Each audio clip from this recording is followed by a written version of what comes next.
পরে শক্ত ভেতরে নরম খাস্তা বিস্কিট মাত্র 3টে উপকরণ দিয়ে। তো চলো তৈরি করি। প্রথমে আমি চিনি গুঁড়ো করে নিয়েছি, তারপর তাতে অ্যাড করেছি আটা, কারণ ময়দাটা শরীরের পক্ষে ক্ষতিকারক। তারপরে আমি দিয়ে দিয়েছি বাটার। তোমরা যত বেশি বাটার দিতে পারবে ততই ভালো। আমি এখানে অল্প বিস্কিট তৈরি করছি তাই অল্প বাটার দিয়েছি।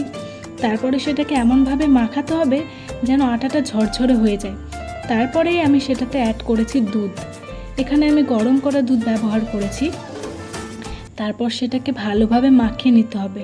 আর হ্যাঁ, বেশি দুধ দিলে চলবে না, কিন্তু একটু একটু করে দুধ দিয়ে মাখিয়ে নেবে। তারপরেই আমি এখানে আটার যে ডো তৈরি করে নিয়েছি, তারপর সেটাকে একটা ডিজাইন দেওয়ার জন্য চামচ দিয়ে দেখো আমি এখানে ডিজাইন করে নিয়েছি। তারপরে গরম তেলে তোমরা এটা ভেজে নাও। হ্যাঁ, প্রথম প্রথম মনে হবে খুব নরম, কিন্তু একটু ঠান্ডা হতে গেলেই সেটা কিন্তু শক্ত হয়ে যাবে। আমি এখানে চিনির গুঁড়োর সাথে এটা মিক্স করে নিয়েছি। এই যে দেখো